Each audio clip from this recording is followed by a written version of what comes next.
Where I think the rubber hits the road even more so is many of the people that join a company like TemperPack are joining because of the mission. So it really matters to them. Like I just sent out a note this morning, actually, we're sort of halfway through the year.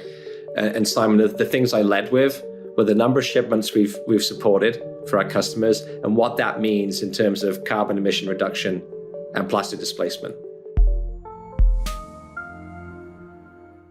Welcome to Leaders on a Mission. I'm your host, Simon Leach, and today we have Peter Wells, CEO of TemperPack, joining us on the show.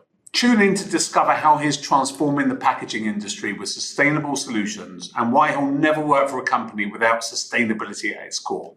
Get ready for an inspiring conversation. And Peter, I really appreciate you coming on today. I know you're a busy man, so I really appreciate your time coming on today. Very welcome, Simon. Thanks for asking me to join you. And always good to speak to a fellow Brit, right?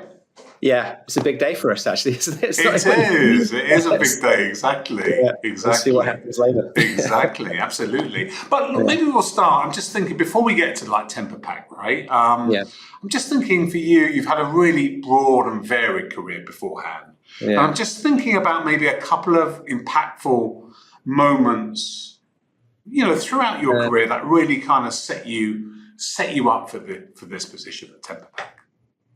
Yeah, it's a great question. And Simon, I think there's maybe not just a specific moment on this date this happened, but I think there's three things, generally speaking, in my career that have helped me evolve to what I'm capable of today, both good and bad, right? So we all have things to work on and improve. But the first thing that crossed my mind on that was big corporate. So I've worked for some big companies. Candidly, I don't know that I was always at my best in big companies because that requires, I think, a certain DNA and a certain approach. But the thing with big companies, a GE, a Vestas, even like early in my career, Carillion, AMEC, companies like that, GE, of course, significantly bigger, they just have so much resource.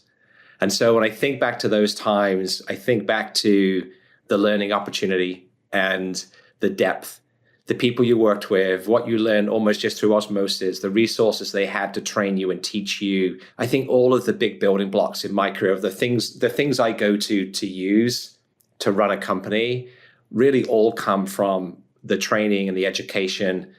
Some of it very formal and some of it just informal because you're working with great people that are very smart and really good at what they do. So I'm very thankful actually for those experiences. They taught me a lot, and it's also made me feel strongly about people development. And when you're running a small company, it's really interesting. You have to be a little bit more innovative of how you bring those resources because you don't have training centers and big budgets for training. But it's super important. Like I think the investment those companies make in their people is really admirable and something that I really try to emulate. So that's the first thing. The second one would be shifting from big corporate to startup. And I have this analogy of the high wire because I remember when I first left GE, I went to a little company called Upwind Solutions. I think, Simon, in my career that I had these big step changes and been put on a high wire. And then I went to a startup, a venture capital backed startup. And I'm like, wait, now I'm on the high wire. And here's the difference. When I thought I was on the high wire at a big company like a GE, I had a safety harness, there was a safety net, and there were 5 people helping me get over. So in big corporate, if you learn how to lean into everything that's there, you can thrive. Startup, it's not there. There is no safety net. So if you fall, it's going to hurt, right? So that I remember just the impact of that, the realization of that in my first year in a startup, when I'd gone from actually COO to CEO through some changes. That was a lay awake at night in bed staring at the ceiling saying, what the heck have I done? So that stays with me. But I think if you get through that, it becomes what you like. Do you know what I mean? And you really look for that because you really enjoy the test. And obviously, at the end of the day, there's a lot more influence you can have in a small environment versus a big corporate, less structure. The third one, Simon, is probably not a great, well, no, it's honest and fair, I suppose to say, but it's failure. I've taken some steps in my career that didn't work. And I've stepped into 3 startups. One was a big success. One for me at least did not work out, and this one I think is on a really good path. So failure in that environment, and failure just in your career in general, not everything goes great, but that is I think that's, you learn a lot more about yourself in those moments than all the things that go well, right? And I think I'm actually oddly thankful for those moments, because I think it taught me a lot about myself and what mattered, and how you dig deep and how you bounce back and how you learn and apply that going forward. And it's probably made me a lot more spiritual, probably in my approach. And I used to think of work and life being so separate, but I've sort of come to this awareness, if you will, of like, yeah, but wisdom and grace, if you will, of how you want to be a better person is ultimately the force multiplier in how you can be a good leader. Do you know what I mean? Like you can take those building blocks that I've learned, but they're academic in a way. What really makes them super effective at the end of the day is if you really dig deep into yourself to say, I just want to be a better person and better at what I do and help those around me. And so that's sort of, through failure, those worlds have collapsed a little bit into the same space. And I like that a lot, actually. It's made me feel a lot more satisfied and happier in what I'm doing. Awesome. Did you always have that deep inquiry, as it were? Probably, if I look back on my career, because I've taken lots of risks, but they haven't felt like risks.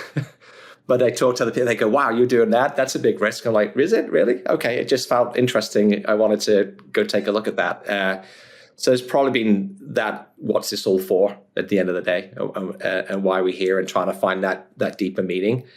And I think sometimes you look for it in your private life and work is like your job. But what's come together for me is that it's the same place. They're both in the same place. And that's probably a more recent phenomenon for me.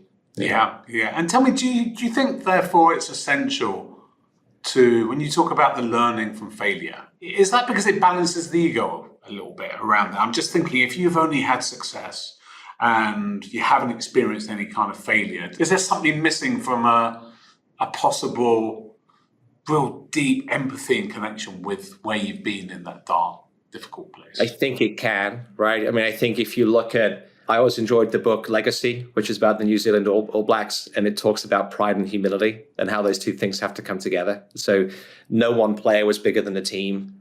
Everybody cleaned out the locker room, those types of things. And I think you have to be careful with ego, because on the one hand, you need it. Otherwise, you probably can't, survive and do your job. But that's really about confidence and being assured in what you're doing.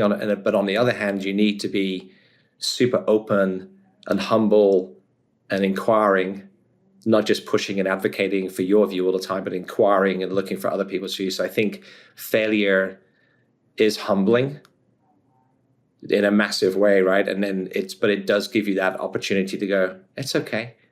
You gave it a go. It didn't work. You're still you. You've learned. You're now better because you know more things. You can apply yourself differently. You can inquire more. You can look for more support from those around you. Push those around you to be better as well at what they do. Let them lead. Let them hold power. You don't have to hold the power all the time. Let other people hold power at the right time. Yeah. So I think it's definitely tuned me in to that in a different way. Yeah. Absolutely. When you joined TemperPack, which was I think just over a year ago or so, right? Yeah. Did you look at this as a startup or a mid-sized company? How do you look at the classification of them in terms of size? Yeah. It's a difficult one, isn't it? Because we love to put labels on things, Simon, don't we? But it's not really a startup, right? If you look at the company, it's been around, when I joined, 9 years now. And so the founders and the team that's been here a long time obviously have done a lot and achieved a lot. So what I've been able to do is to join a team and become part of a journey that was sort of well on its way in many ways. But we're not like a late stage company. We're not fully established. There's still so many things to do. And so from a startup perspective, Simon, I would say from a product and scale, like what we've achieved in our space, we're not startup. That's clear. We're probably one of the major players in the sort of the focused area that we're in. of like single-use, advanced, passive insulation that's sustainable, food and beverage, etc., life science. That's clear. We're a player. But you can look then at how you evolve as a company around people development, around your systems, your infrastructure, your IT. Yeah, there I would say not so much the people, but our systems. That's very much startup, and that's something we spent a lot of time on this year. And through the next 12, 18 months, we have a pretty clear roadmap of the things that we'll be doing around data integration, data warehousing. We've got a couple of different ERPs that we need to integrate. So that there's a roadmap of things that we need to do to take ourselves away from startup to being more mid-stage, let's call it, in our systems. And that's critical, right? Because a big part, I think, of the CEO's job is the ecosystem that your team, all of your employees are working within. Like, has the company created an ecosystem for them to thrive or not? And so, yeah, there I think we're startup and we're getting better. But I think product and our innovation, our collaborative approach, we're not startup there. That's pretty well established. We're quite well known for that. Yeah. Okay. No. Great. So tell us a little bit about the business, specifically around the problems that you solve. I like to think of that in three buckets, actually. So in the first instance, you've got, I think, this might sound a bit grandiose, but if you think about the space we're in, Simon, and what we do, we're supporting customers deliver food, beverage, medicine, drugs directly to their customers, to consumers. So I think in the first instance, for me at least, it feels about access. Like you're enabling access to food and beverage and medicine. Now, not to make that sound overly grandiose, because it's a commercial business and people are paying, and some of those services might be considered a luxury good as opposed to a basic need. But clearly, at the end of the day, the product has to arrive in good shape, right? Otherwise, you have waste. And so I think first and foremost, we've worked hard to create a product that performs very well and has a good consumer experience. It looks good, it feels good, it does its job. It doesn't let anybody down. We don't get spoilage. We don't get waste. That's important, because at the end of the day, if we're not doing that, there's a cost of quality issue to our customers and their customers, right? That's not good. So that's one. I think that's not always consistent, and so we've worked really hard at being very reliable and very consistent. So that's the sort of first thing I tend to think about. The second big one is really carbon intensity. So if you look at the intensity to produce Styrofoam versus TemperPack Climacell, for example, we're a much more efficient business. Now, we have some carbon emissions, right? We're not like a net zero company yet, but we work towards that. But in comparison, if you think of like 1 million shipments that are supported by a Climacell product, that's going to save more than 1,000 metric tons of carbon going into the atmosphere versus Styrofoam.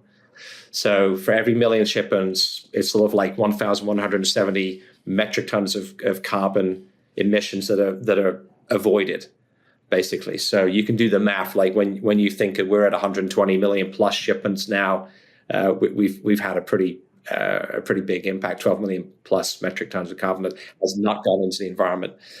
And then the third one's plastics, because obviously one of the big driving forces for the company at the beginning was to displace plastics in packaging and insulation. And so again, like a similar metric, for every 1 million shipments that we do, there's about 340 metric tons of plastic that's not going into the economy, right, at the end of the day, which means that plastic, when it goes into the economy, is going into the ecosystem. And it will, like, as you know, plastic doesn't break down ultimately, right? It might look like it's broken down, but at a molecular level, it's not at all. It doesn't go away ever chemically. It's there, and you get these micro molecules of plastic in the water system. And then, yeah, that's really, really difficult, if not impossible, to get out, right? So those are the big things: the quality of the product, avoiding waste, the carbon intensity. So we're a much more carbon efficient business, and the plastic displacement. Got it. Yeah. Tell me, was that one of the main stories that kind of attracted you, into the business? That innovation around sustainability and that journey. there were, when I was made aware of TemperPack and I got to go meet the team, there were three things that stood out for me.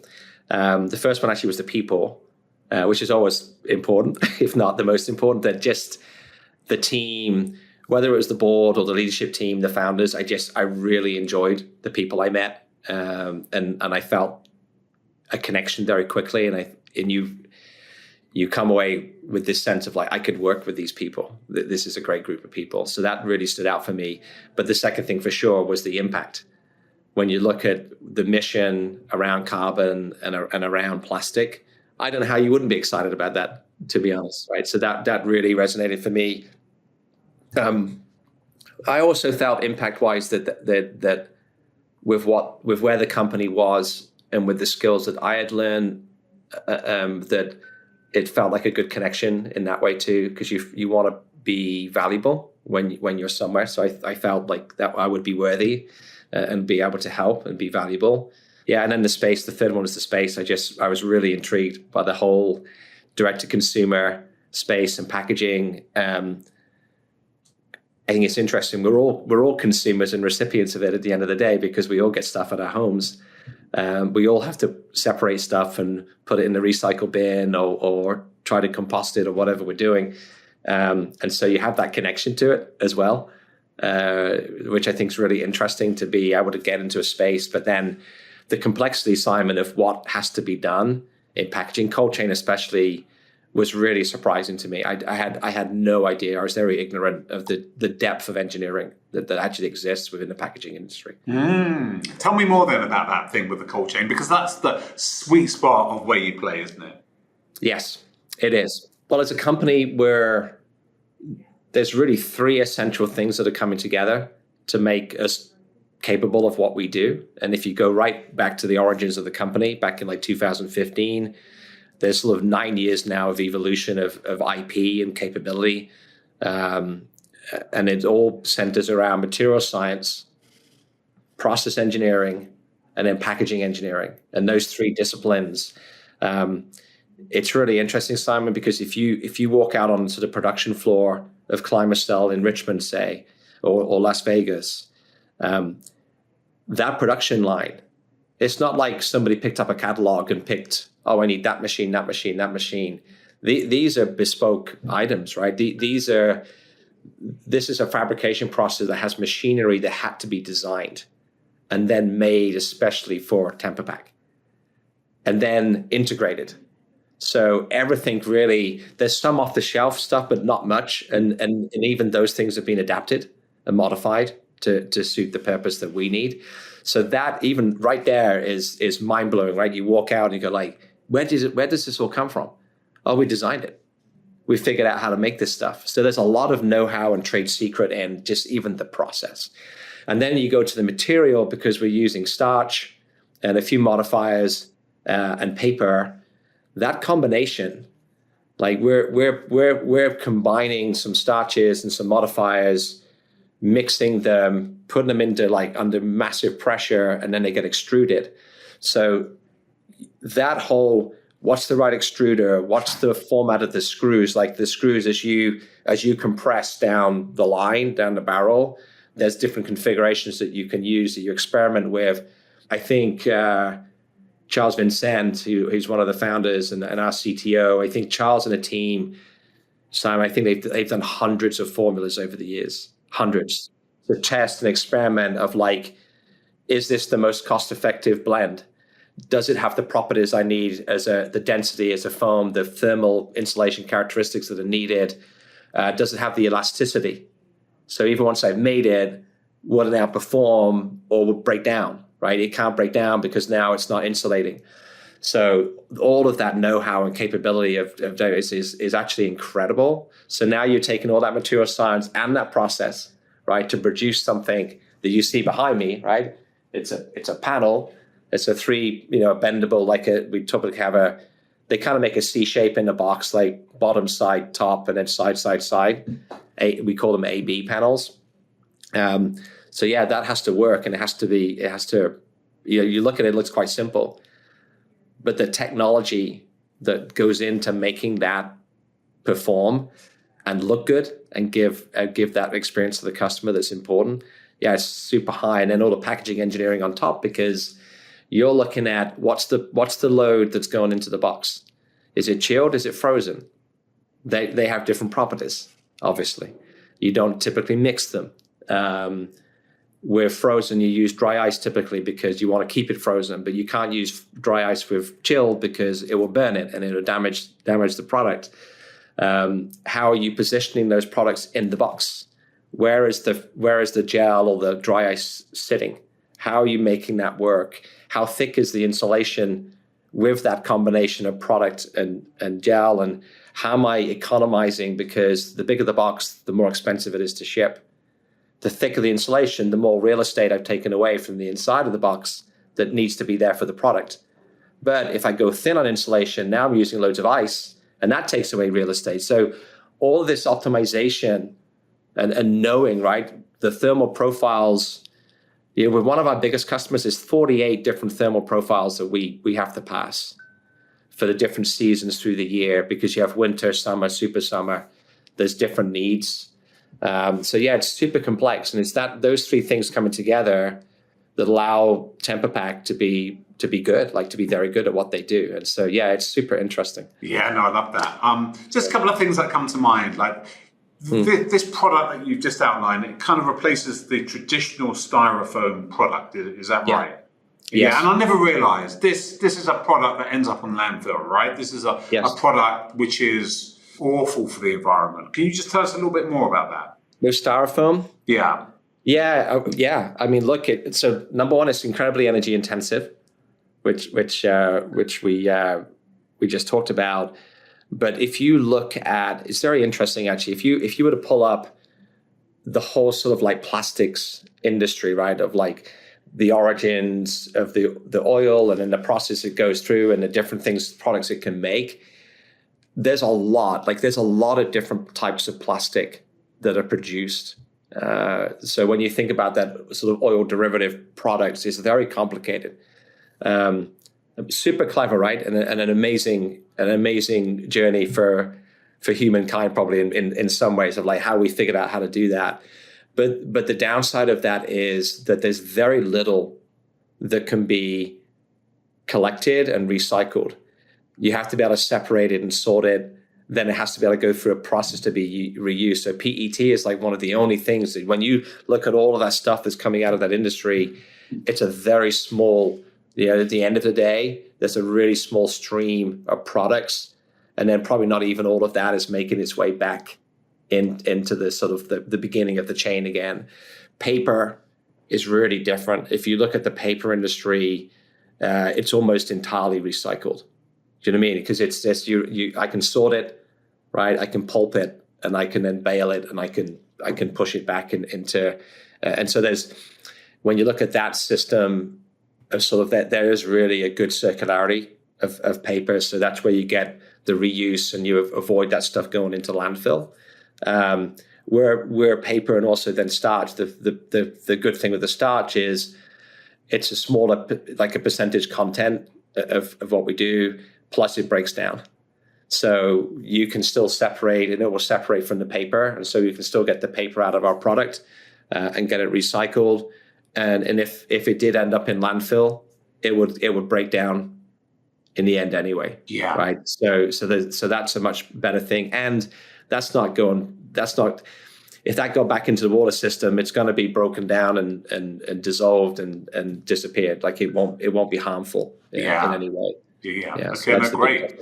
The other question that just came to mind, I'm just curious, you're like just over a year into the job. It's a relatively new industry, for you. And, you just outlined some examples and talk like a real expert in the space. Well, as a CEO of remind me, how many people at the company? About 600. So you've got about 600 people. Yeah. So Simon, about 2/3 of the headcount is really hourly workforce that's working on our production lines, and about 1/3 is the salaried. So that would be your engineering and corporate functions like procurement and finance and so forth, so operations. Yeah. So about 200 of those full-time kind of people, and then 400 or so on the hourly production line, as it were. Yes. So a couple of things coming into this business as the CEO. Well, what's the learning curve to really understand the technology, the science, the nature of being in a position where you can drive the growth that you need to grow the business?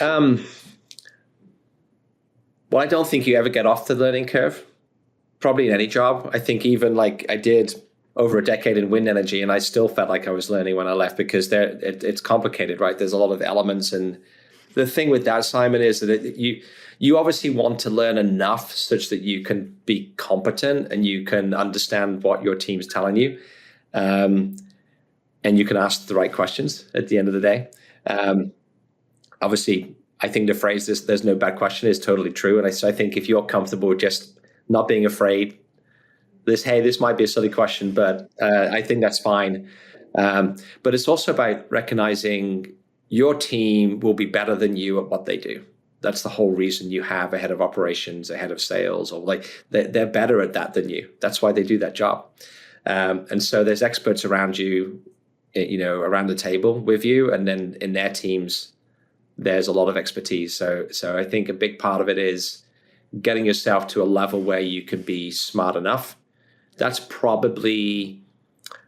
think that's probably in that 6-month range, right? Where probably the first 3 months you learn a lot at a very high level, that you're learning a lot. And then next 3 months you start to dig in a bit deeper in some areas. So then probably after 6 months you're more capable, and then you're really refining and augmenting from that point on. But all those people are there for you to lean into and to learn from. I don't think you ever stop. So it's probably like the S-curve, the wonderful S-curve, where you have this super steep, and you want to get through that as fast as possible. Then it just carries on forever. No, great. And just the other thing about your career as well, because, I know you've highlighted, well, I suppose at GE, before you went into the wind space, you were much more in the traditional kind of power space. And I know you had I suppose a profound experience that happened to you, because since that moment you went onto the renewable side, it was kind of renewable, and there was a journey of kind of sustainability at the core, right? So I'd just love you to share a little bit around that, as it were. When you reflect on things and you think about England, I think if you're British or English, you can't help but have an awareness of sustainability in a way, because it's such a small country. You invariably are traveling. From probably a young age, you were taking camping trips. Like for me growing up, we would go to France, caravanning and stuff like that. So we were always going somewhere. And so you're always then seeing beautiful places and meeting people. And so I think from an early age, I feel like you're sort of connected. You haven't maybe labeled it at that point, but you're getting very, very aware that it's out there. And then with GE, credit to Jeff Immelt. I just distinctly remember when he did what was called Eco-Imagination at the time. And it was back in 2004 or 5, I think, was when he was really trying to push that. And he had that phrase of green is green. Like what's good for the environment is good for the bottom line at the end of the day, that they shouldn't be different. I think, unfortunately, for Jeff Immelt, he was probably 10 years ahead of his time, because I just don't think it was resonating at that point with people. He was spot on. But that for me was like, that's interesting. And I got to work on an Eco-Imagination project. So that, going back to rubbing shoulders with great people, do you know what I mean? Like I remember all of the people involved in those Eco-Imagination projects, and the lady that was leading it, and they were like super strong, great leaders. So you learn a lot. So that probably was them beginning to elevate. And at that point, I was in the nuclear energy side of the business, and there's arguments about sustainability and clean energy and so forth. And obviously nuclear to a degree is clean in the sense it has no emissions. But it does have a waste. It does have a byproduct, of course, with the spent fuel that you have to figure out. And you've got plants that become radioactive and difficult to decommission, but it's feasible, right? You can do it. It didn't quite sit well with me. I couldn't quite figure out, like, I don't know, like when you tell people you're in nuclear, you sort of get this funny reaction. So it didn't quite sit well with me. And I felt like I wanted to do something else. And this opportunity came along to go to Upwind Solutions. I hadn't been in wind energy. So I didn't really know anything about it, but similar to this experience, met the people, and I was like, yeah, this is a good group of people. This is interesting. I had a relationship with one of the venture capital companies because the guy that was running that investment was an ex-GE colleague and somebody I'd worked with on some business development. So that helped. And then a pretty well-regarded, quite well-known venture capital company called Kleiner Perkins were another investor. And they're out of that Silicon Valley, Palo Alto base. And so interviewing and going out there and seeing these people was like, oh, wow, this is really cool. It was really inspiring. And what I didn't know at the time was that they had some pretty well-known people that were partners in Kleiner Perkins. Colin Powell, the late Colin Powell was one, and Al Gore was another one. Al Gore, that's it. Right? Al Gore was another one. And so I was literally driving home from work at the end of a day, and I got a call in the car, and as you do, you just sort of answer, go, hello, Peter Wells speaking, and then this guy says, Peter, this is Al Gore, former Vice President of the United States of America. And I'm thinking, who is this that's playing a joke on me? But, and he said, hey, it's now a good time. And I'm like, I'm driving, I'll be home in 5 minutes or so. He said, look, I'll call you back. So I want to have a chat with you. I'll call you back. So I got home, and I walked into the house, and I said to my wife, you are not going to believe this. And she is still a massive, Al Gore, just a huge, that's right up, politically everything. And so she couldn't believe it. And then the phone rang again, recognized the number. I said, this is him. And so it was just this, I don't know, great athletes to get a call from a big team, right? We're going to draft you. It was for me, it was that kind of I cannot believe this guy is calling me. Why is he speaking to me? And then so they had decided that to close the deal, to get me to jump ship.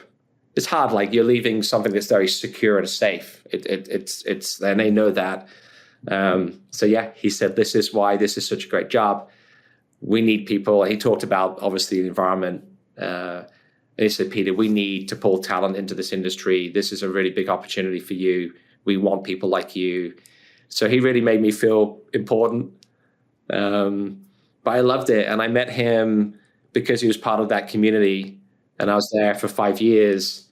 At pretty much every Kleiner event that I went to, he was there. And so over those years, I always had the chance to check in. And he was he probably didn't remember me at all, but he was always very gracious. He would always say, yeah, I hear things are going great. And yeah, it changes. I think it just suddenly this light bulb goes off, and you're like, hey, this is really important. This is important.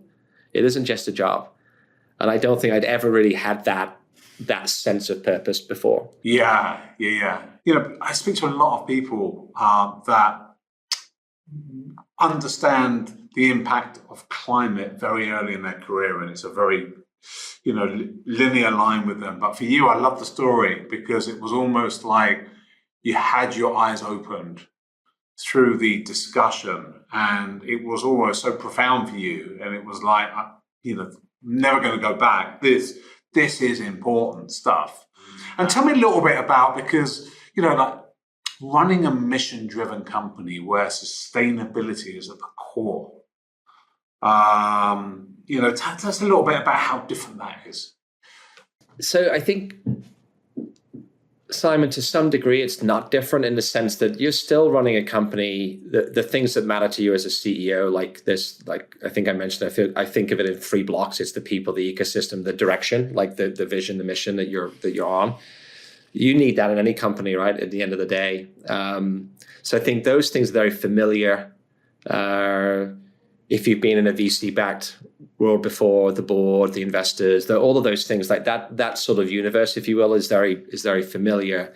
The difference is, especially these days, I think that the funds from which those investments have made have come from impact funds. So they have a deep requirement to their investors to demonstrate. So the things we talked about being more carbon efficient, displacing plastics, even on the employees, diversity, that kind of stuff, they push us really hard on those metrics and that journey, because that goes in their impact reports at the end of the year to on their funds and their investors. So that makes it very intentional and very real in that way, that there is a real important, like the ESG stuff becomes very important, right? The sort of environmental impact, societal impact and governance.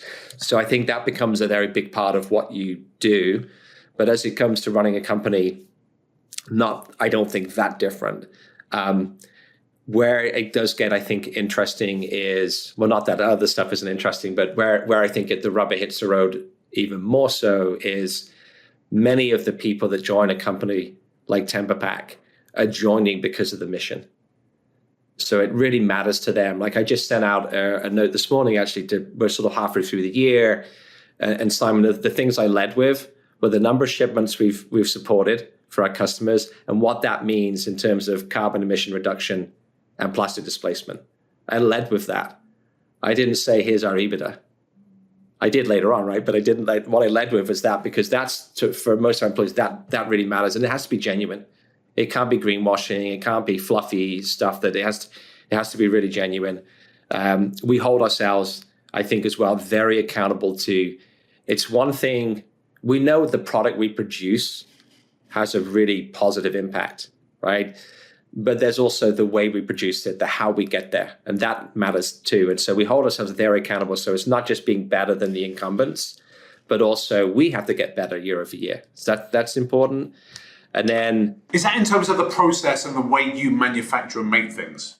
Yes. Yeah, because we still have an impact. We still have a carbon footprint. And so while our carbon footprint is a lot lower than those that are producing styrofoam or polystyrene, we still have a carbon footprint. So what are we doing about that? How are we making that less year over year over year? And so that's a big part. And net zero is like that. That is a goal. We won't put a time frame on it, but do you know what I mean? We sort of directionally, we know we absolutely aspire to be at net zero. There's no way we cannot. We have to do that. The other thing probably is and I really like this actually with our sustainability director. We often talk about there's three elements. There's people, planet, and profit. And so when you're a mission-driven company, I think you're very acutely aware of those three elements, and you're thinking about impact. And there may be times, Simon, when you might sacrifice some profit to have a better impact on the other two. And that probably is, you're not a bottom line only driven venture at the end of the day. Yeah. There's a balance to be struck. Yeah, no, got it. No, that's great. And what's it like to work there then? How would you describe the culture of TemperPack? It's a joy. I don't say that lightly. But no, I really enjoy it. I think it's just a pleasure to come in to work. It's a very innovative environment, very collaborative. We did some work with on our brand actually, and asking customers when you think about us in TemperPack, what you think, and they always say innovation and collaboration, which is great, right? Those are really powerful skill sets, and it's certainly part of the culture of the company. If you look at the values that the founders and the first employees came up with, shoot for the moon and land there, love the process, do it together, and be the most respected. I really, right from day one, I really loved them because there's elements in there that I've seen before. Innovation, integrity, things like that. You've seen those sort of single word values in big companies, but they're phrases that really mattered to the team at the beginning. Do you know what I mean? These are real things that really mattered, and so they're a huge part of the way that we run the company. Yeah. We really, and we work really hard. I try to incorporate those all the time. So the whole team, we try really hard to elevate them all the time and make sure they're part and parcel of what we do every day. So yeah, it's a great place to work. I really enjoy it. The team's great. The mission's great. We're growing. We're profitable. I mean, all those things make for a good day.